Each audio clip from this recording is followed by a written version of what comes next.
Hello everyone, welcome to Sports Cruise on the Al Media channel. My name is Josiah. Like we always do it, we bring to you a comprehensive report from games played over the weekend within European top 5 leagues, and today wouldn't be an exception. But like we always say, you just have to subscribe to our channel on YouTube and then also across other social media platforms. It's Al Media Sports Group.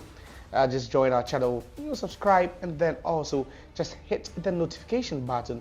Stay updated with all the latest and then also trending news in the world of sports on our channel. Now let's start off with our very first story from the La Liga, where Barcelona recorded a 7-1 win over Valencia. It was a huge win actually for Barcelona, but yet still they still trail the two Madrid clubs in the La Liga table. But it was a huge win for them, with Fermin Lopez getting himself a brace and then also a couple of assists. Rafinha also scored in that game. Lamine Yamal wasn't really, the vintage Lamine Yamal we always know, but nonetheless they were able to get the job done. But it was Robert Lewandowski that also had to start from the bench and scored his 17th La Liga goal for Barcelona in that 7-1 thrashing of Valencia. But it leaves Barcelona just 7 points behind Real Madrid. And now what are actually their chances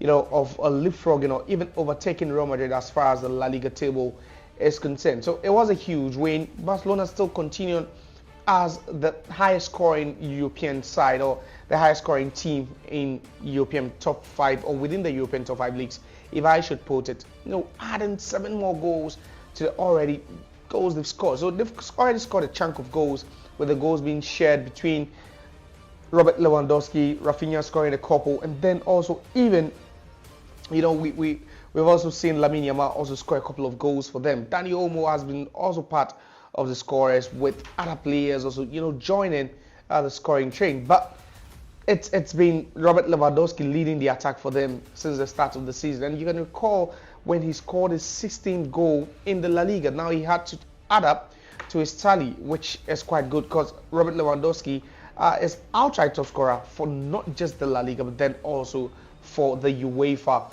Champions League. So it was a huge win for Barcelona. 7-1 they won.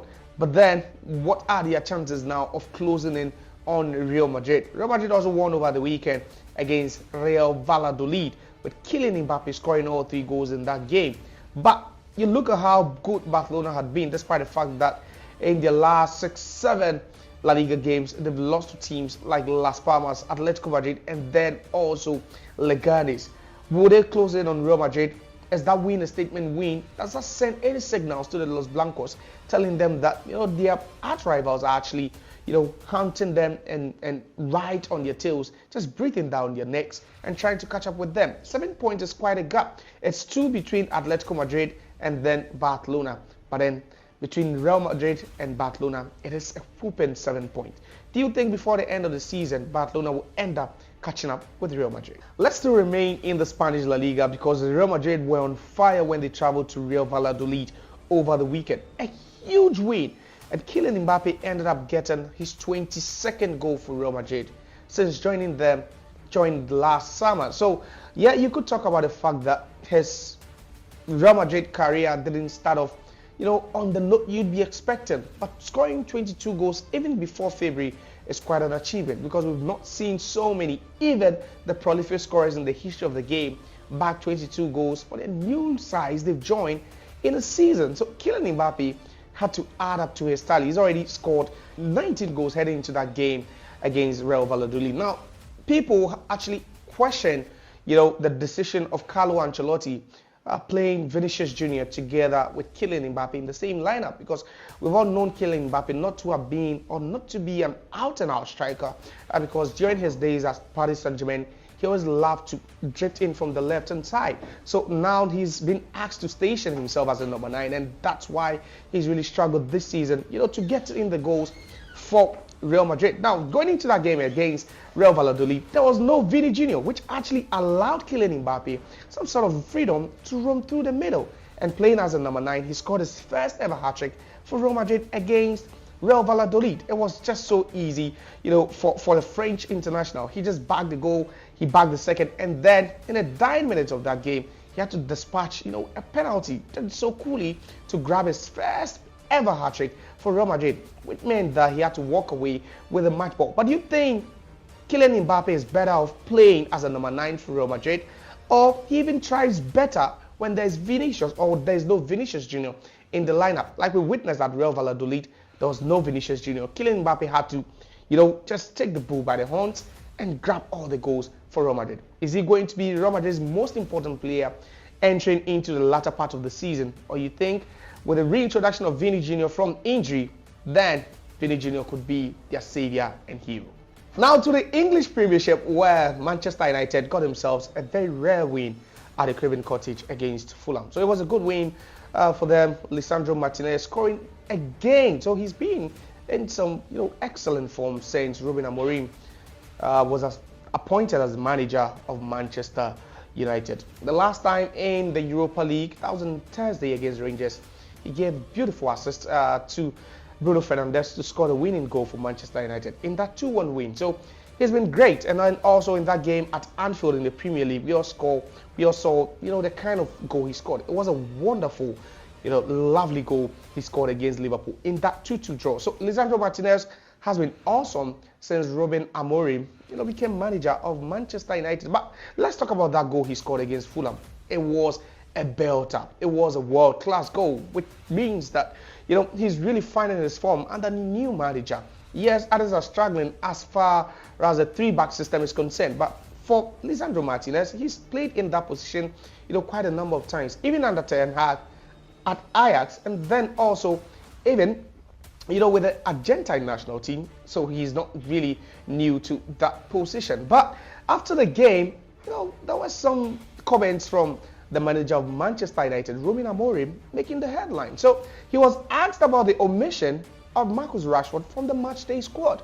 And Ruben Amorim, didn't really lay back as far as answering those questions as concerned. So he went on hitting hard at Marcus Rashford and criticizing the English international for not pulling his weight during training. And he even went on to say that even it had to take him to put his 63-year-old goalkeeper trainer on the bench, he would do it, which left the football world and then also United fans particularly in some sort of shock, because Marcus Rashford has been an integral part since his graduation from the youth level to the senior level under Louis van Gaal. He's been great. We saw him under Mourinho. We saw him under Ole Gunnar Solskjaer. We've seen him under the last couple of United managers. But since the appointment of Ruben Amorim, we've not really seen Marcus Rashford, at his best. And even game time has been the biggest challenge for the 27-year-old. But for Ruben Amorim to go a step further, to even indicate that he would play a 63-year-old or even bench a 63-year-old, in place of Marcus Rashford, tells you that whatever Marcus Rashford has been doing in training hasn't really pleased the manager. And it looks like this fallout would continue for a long time, perhaps until Marcus Rashford feels it is time to change his attitude towards training, or even just pack his bags and leave Old Trafford. But if you're a United fan, would you still want to see Marcus Rashford play for Manchester United? Or you be backing Ruben Amorim this time around, saying that, Marcus Rashford isn't really working that hard and he is not even convincing him to field him? Or you think those comments from Ruben Amorim were just too harsh and that he's just not being fair to Marcus Rashford? Manchester City came from a goal down to beat Chelsea by 3-1. And guess who is making the headlines after that 3-1 win for the Citizens? So it's not Kujanov, who is the latest or one of the new signings for Manchester City.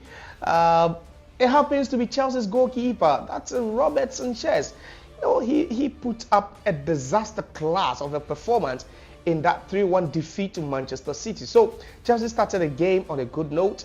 It was Madueke who had to just, tap home a Jackson assist after Kujanov made an error just 5 minutes into the game. So it could have been a game to forget or a game to remember for Kujanov after the first few minutes. But Chelsea just allowed City to go into the game, and City managed to turn the game around. So there were good goals being scored, Vardiol equalizing, and then we saw Erling Haaland, where Robert Sanchez actually comes into, you know, this whole scenario after he made a very big error for Erling Haaland to capitalize on and give Manchester City a 2-1 lead. So Chelsea fans actually haven't been so pleased with Robert Sanchez's performances in recent times. Most of them have questioned him, and even some have gone on to compare, you know, his awful goalkeeping skills to that of Manchester United goalkeeper Andre Onana. So some are saying he's not even good enough to man the post for Chelsea. But in that game against Manchester City, it looks like, you know, those calling for the head of Robert Sanchez were actually right. You look at the kind of goals he considered on the day, you know, spilling Matheus Nunes's initial shot, just parried it onto the path of Josko Gvardiol to just tap home for the City equalizer, and then also making that horrendous mistake for Erling Haaland to also score the go-ahead goal for Manchester City. If you're a Chelsea fan, you think you've been pleased with what we've seen so far from Robert Sanchez, or you think he's too error-prone to be keeping the post or manning the post for Chelsea? Mind you that there are other good goalkeepers for Chelsea. No, there's one Jorgensen who hasn't really, you know, been given so much time to impress the fans. But do you think that Robert Sanchez's time or his days as Chelsea goalkeeper are numbered? And would you even solely blame him for Chelsea's defeat at Manchester City?